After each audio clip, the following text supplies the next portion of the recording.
और लोगों ने धर्म बदला है, लेकिन आज भी मैं कहता हूं इतिहास नहीं बदला है। हम अपने इतिहास के साथ चले, और ये बड़ी साजिश है कि हमें सम्राट अशोक के विचार और अखंड भारत से दूर रखने का प्रयास किया। मैं चाहूंगा कि सम्राट अशोक के चित्र पर रमन झा जी पुष्प अर्पित करेंगे, ताली बजा के सम्मानित करिए। ये मैं चाहूंगा हमारे बीच पूर्वांचल बिहार फ्रंट के राष्ट्रीय कार्यकारी अध्यक्ष बबलू कुशवाहा जी यहाँ उपस्थित हैं, और मैं धन्यवाद देना चाहूँगा मौर्य साहब को कि आज ये दिल्ली जैसी जगह में जहाँ लोग सम्राट अशोक को नहीं जानते थे, यहाँ सिर्फ सम्राट अशोक की जयंती नहीं मना रहे हैं, अपने नाम में भी सम्राट जोड़ करके भारत के 2500 साल पुराना इतिहास को ताज़ा करने का काम किया है। इसके लिए मैं दिल से गहराइयों से मैं इनको धन्यवाद देना चाहूँगा, क्योंकि सम्राट अशोक जब वो थे तो लोग को लगता होगा कि ये कोई जाति की वजह से सम्राट अशोक की जयंती मना रहे हैं, लेकिन एक बात को समझना, सम्राट अशोक थे, सम्राट अशोक यादव नहीं थे, सम्राट अशोक में कोई गोरी नहीं जुड़ा है, सम्राट अशोक मौर्य नहीं जुड़ा है, सम्राट अशोक अंसारी नहीं जुड़ा हुआ है, सम्राट अशोक खान नहीं जुड़ा हुआ है, सम्राट अशोक पंडित नहीं जुड़ा हुआ है। और एक बात को समझना, ये देश में जो लड़ाई है देशी और विदेशी की लड़ाई है, बाहरी और भीतर का लड़ाई है। इसलिए ये बातें मैं कह रहा हूँ, अगर हमारी संस्कृति है भारत की, और अगर कोई हिंदू धर्म मानता है, राम मानता है, तो राम के आगे कहीं भी सिंह नहीं लिखा हुआ है, लेकिन कोई जाति विशेष के लोग कहता है कि राम ठाकुर जाति के। कृष्ण जो आज नाम आप कहते हैं कि हिंदू धर्म में कृष्ण बहुत बड़े देवों का देव, महान देव हैं, या शंकर को भी महादेव कहते हैं, तो शंकर नाम जरूर है, लेकिन शंकर की कोई जातियां कहीं नहीं लिखी है। तो उसी प्रकार से मैं कह रहा हूँ, जब हमारे भारत में जब अखंड भारत था और हमारा अपना संस्कृति था और अपना हमारा इतिहास, आज भी वो इतिहास को खत्म करने का प्रयास किया है। जो आज 84,000 इस देश में स्तूप बोलते हैं तो आपको अलग लगता होगा, लेकिन ये बड़ी अफसोस की बात है, जब सम्राट अशोक का राज था, अखंड भारत था, तो दुनिया भारत में नतमस्तक थी। अगर पढ़ने और शिक्षा की बात करती थी तो भारत में आकर के ये 84,000 विश्वविद्यालय और स्कूलों में आकर लोग शिक्षा ग्रहण किया करते थे। तब हमें सम्राट अशोक की जरूरत थी। आज सम्राट अशोक को इसलिए हमें बात करनी चाहिए, चाहे हम कोई भी धर्म अपना दिए, चाहे हम मुसलमान बन गए, चाहे हम हिंदू बन गए हैं, चाहे हम बौद्ध बन गए हैं, चाहे हम पारसी बन गए हैं, चाहे हम जैन बन गए हैं, चाहे हम कोई भी धर्म में चले गए हैं, लेकिन एक बात को समझना, जब तक शिक्षा जो शेरनी की दूध है इसे अगर ग्रहण नहीं करोगे, सम्राट अशोक को नहीं जानोगे, सम्राट अशोक का महत्व तब बढ़ जाता है। सम्राट अशोक ने सिर्फ बुद्धिज्म नहीं, बुद्धि को स्वीकार किया था और 84,000 शिक्षण संस्थान खोलने का काम किया था। तो आज आप कितने दूर हो अपने महापुरुषों से, कितना दूर हो अपने इतिहास से। इसका आज एक कार्यक्रम, जितना बड़ा महान प्रतापी राजा, जहां बाघ और बकरी को एक घाट पर पानी पीने से मजबूर किया, छोटा और बड़ा का भेद खत्म किया, गरीबी और अमीर की दूरी को काटा, समता की बात किया, समानता की बात किया, इक्वलिटी का बात किया, फर्टिलिटी की बात किया, सोशल जस्टिस का बात किया, और उसका जयंती कोई एक छोटे टुकड़ों में, एक जातियों में बटे लोग अगर इस कार्यक्रम को करते होंगे, तो ये इतिहास पर हम कालिख पोतने का काम कर रहे हैं। ये साबित करेगा दुनिया के दिल में, मालूम पड़ेगा कि आप अपने इतिहास से बहुत कोसों दूर हो, आपके अंदर अज्ञानता है, आपके अंदर अशिक्षा है। आज हम इतने दूर से चल करके आए हैं, इसके पीछे और कोई राज नहीं हो सकता है। उसका एक ही कारण हो सकता है कि कम से कम ये देश के लोग जाने इसमें था, जो हमें मजबूर कर दिया था, लोगों को मजबूर कर दिया था दुनिया के देशों को भारत आने से। और आज अफसोस की बात है, एक ऐसी व्यवस्था बनी है जो आज हम दूसरे देशों में पढ़ने जाने के लिए मजबूर कर दिया गया है। एक वो मजबूरी उनकी थी जब हमारे यहाँ आते थे, आज ये मजबूरी बन गई है कि हम दूसरे देशों में जाकर उच्च शिक्षा ग्रहण करने आ गए हैं। ये बड़ी विडंबना है, ये बड़ा अफसोस है। और उसी काल को मैं दोहराना चाहूंगा, अपने महापुरुष, हम जो आज भी मैं कहता हूँ, चाहे ज्योतिबा फुले हो, चाहे माता सावित्रीबाई फुले हो, या भगवान बुद्ध हो, भगवान बुद्ध ने हमेशा कहा कि मैं जो कहता हूँ उसे नहीं मानो, किताब में लिखी बातें उसे मत मानो, कोई आकर कह देता है वो की बात मत मानो, अपने जो भी आपके विषय हो उस विषय को तर्क के कसौटी पर कसो, और उससे जब परिणाम मिलता है आप उसे मानो।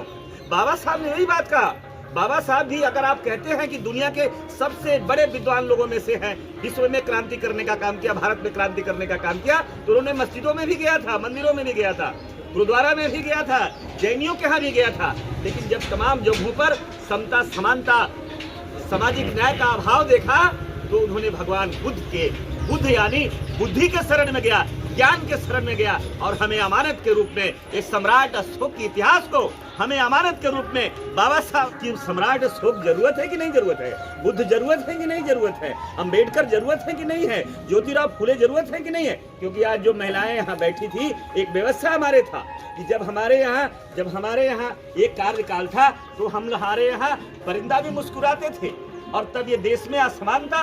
तो इसी से आप समझ सकते हैं, तब हमारे यहाँ जातियां नहीं थी, उपजातियां नहीं था, तब हम कोयरी कुर्मी अहिर पासी लोहार नहीं थे, चमार दुसाद पासी हरिजन और खान पठान शेख सैयद नहीं थे।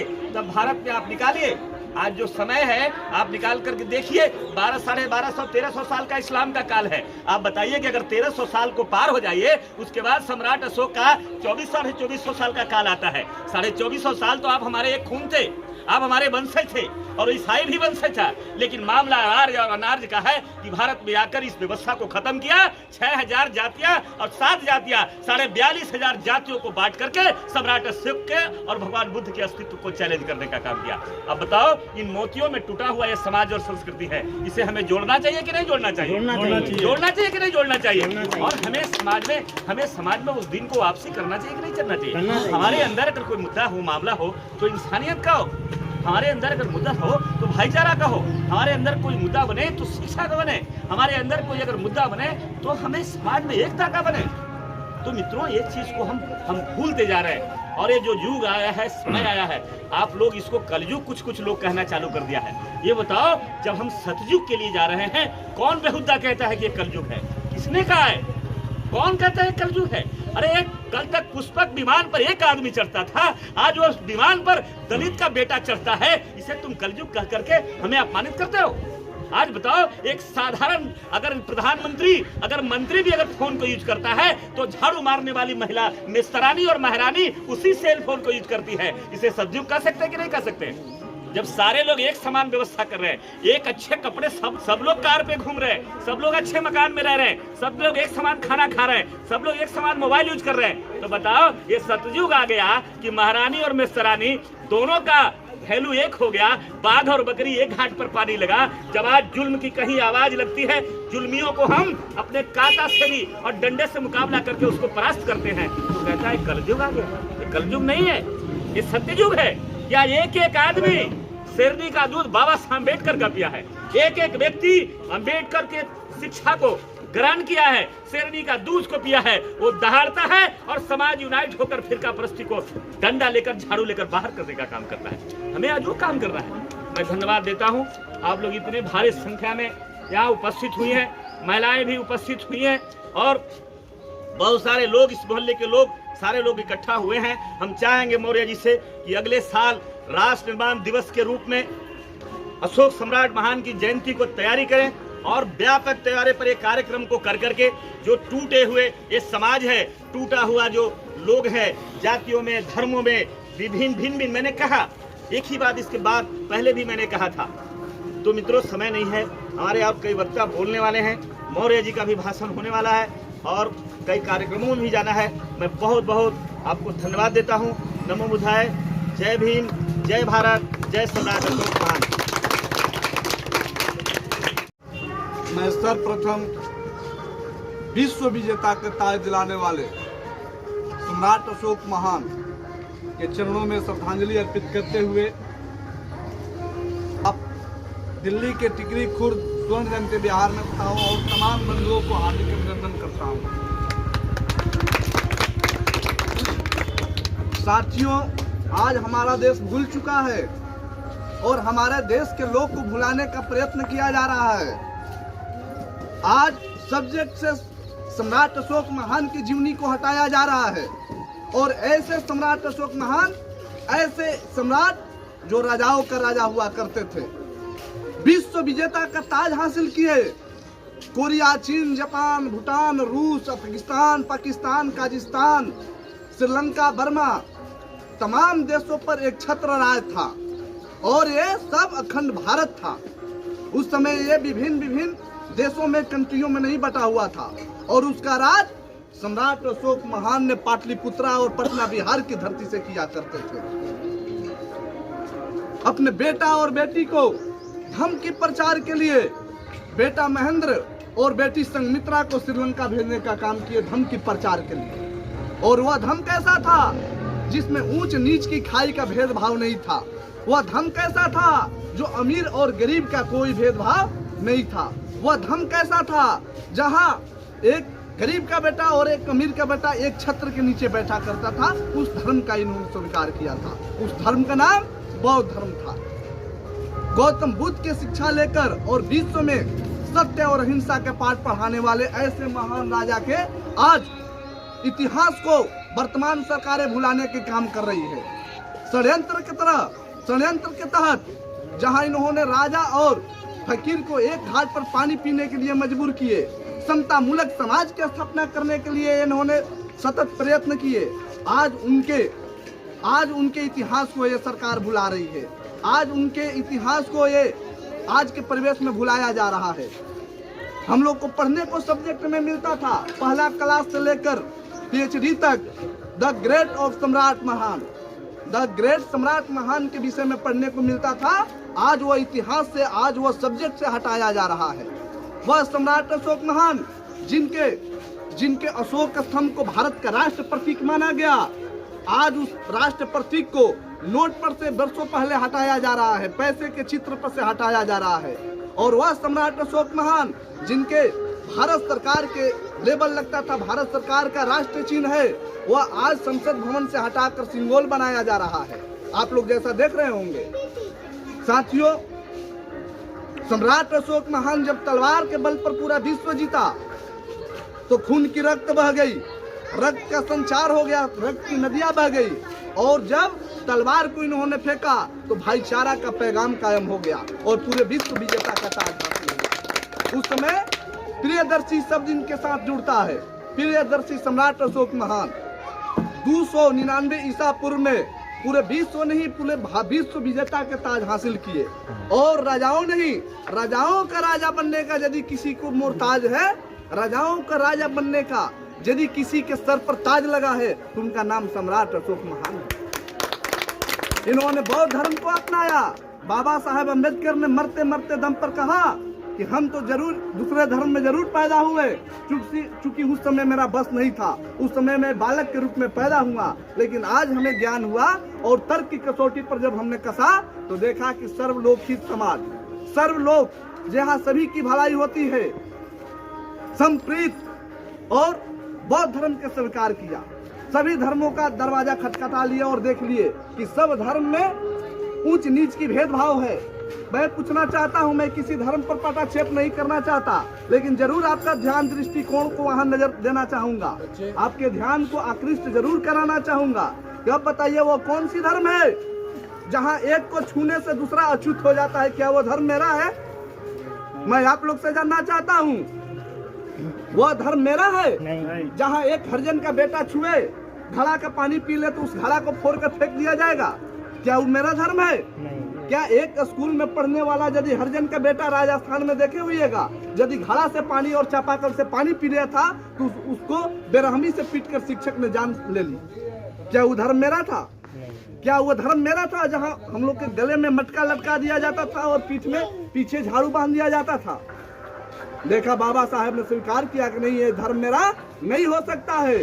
जब वोट लेने की बारी आती है तो हम हिंदू होते हैं और वोट खत्म होता है तो तुम चमार हो जाते हो, पासी हो जाते हो, दुसाध हो जाते हो और कुछ लोग बड़े चीज हो जाते हैं, वहाँ छुआछूत हो जाते हैं। मूर्ति बनाने वाला कारीगर जब तक मूर्ति बनाता है तब तक वो हिंदू रहता है, और मूर्ति बनाकर इसके बाद जब उसमें प्राण प्रतिष्ठा कर देता है लोग, तो फिर कहता है कि तुम छुओगे तो मूर्ति अपवित्र हो जाती है। क्या वह धर्म मेरा था? इसलिए इस सब धर्म की खाइयों को देखते हुए बाबा साहेब ने अंत में बौद्ध धर्म को स्वीकार किया। सम्राट अशोक महान ने सभी धर्मों को अपने तर्क की कसौटी पर कस के देखा तो कहा कि नहीं, बौद्ध धर्म ही एक ऐसा धर्म है जहाँ मानव ही मानव का मानवता का पाठ पढ़ाया जाता है। साथियों, समय की अभाव है। यदि हम और चर्चा करने लगे तो बहुत लंबा चलेगा, लेकिन आप लोग को बता देना चाहते हैं, यही सम्राट अशोक महान ने नालंदा विश्वविद्यालय, तक्षशिला विश्वविद्यालय और ऐसे ऐसे 84,000 विश्वविद्यालयों का निर्माण कराए, जहां ह्वेनसंग फाहियान और मैगाथनीज अन्य अन्य देशों से आकर हमारे यहाँ शिक्षा ग्रहण करने का काम किए।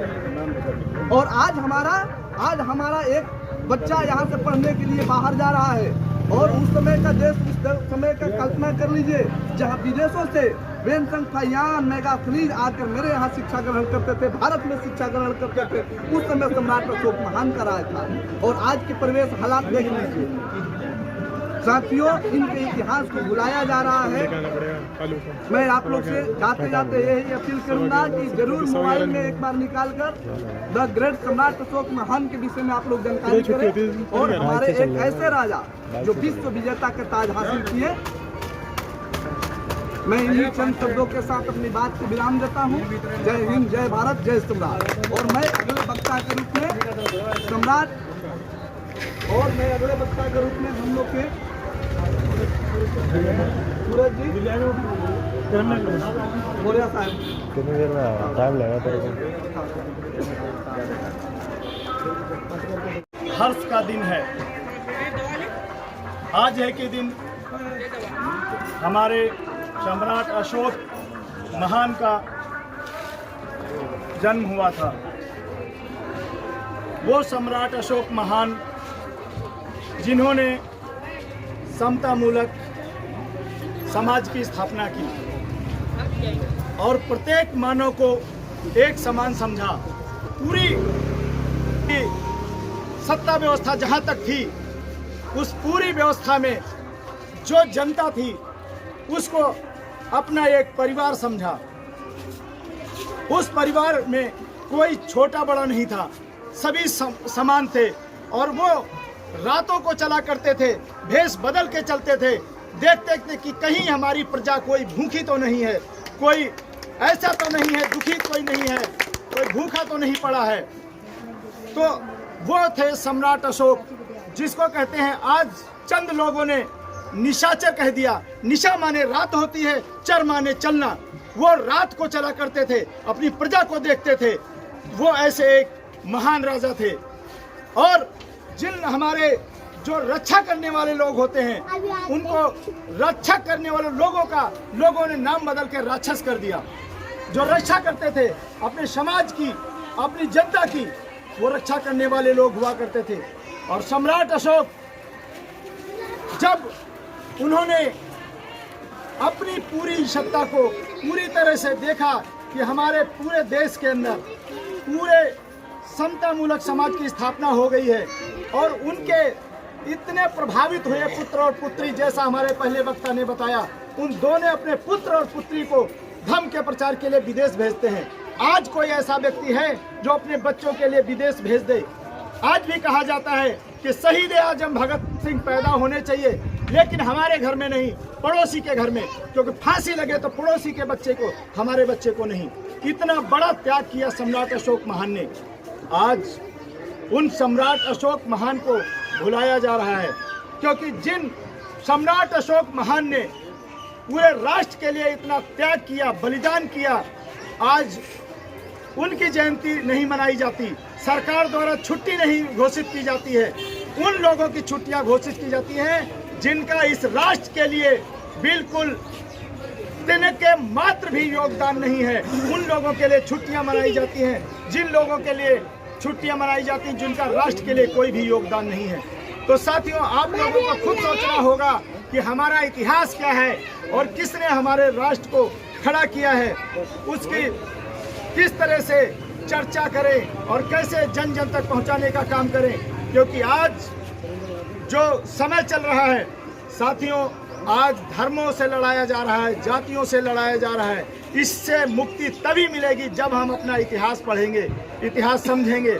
नहीं तो आप जहां खड़े होते हैं, लोग कपड़ों से आपको पहचान लेते हैं, पगड़ी से पहचान लेते हैं, आपके खान पीन से पहचान लेते हैं, जबकि ये स्वतंत्रता आपके संविधान में है।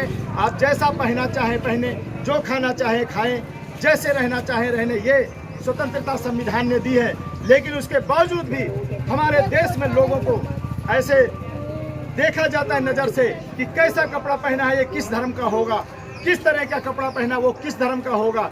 तो ये भेदभाव हटाना होगा। ये भेदभाव जब ही हटेगा जब सम्राट अशोक का पुनः भारत बनेगा, जब पुनः भारत बनेगा सम्राट अशोक का।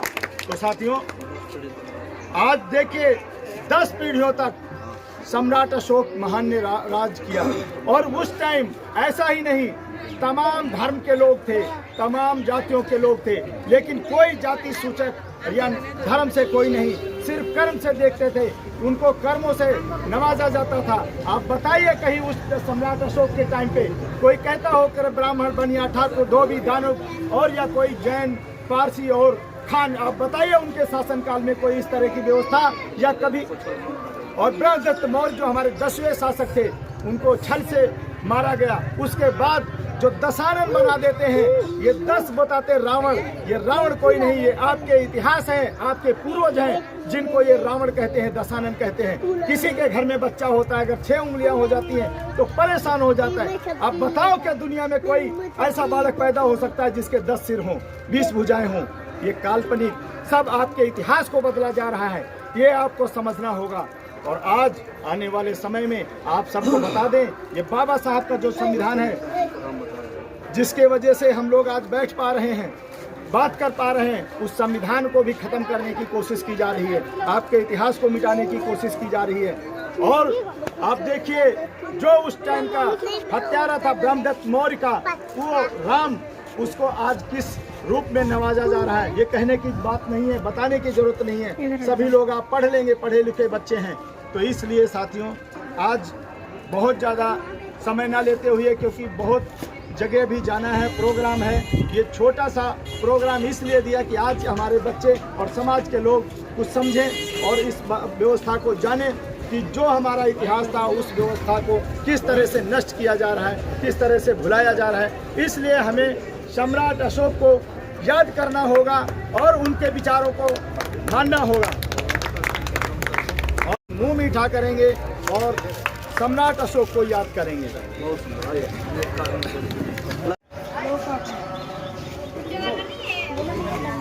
ये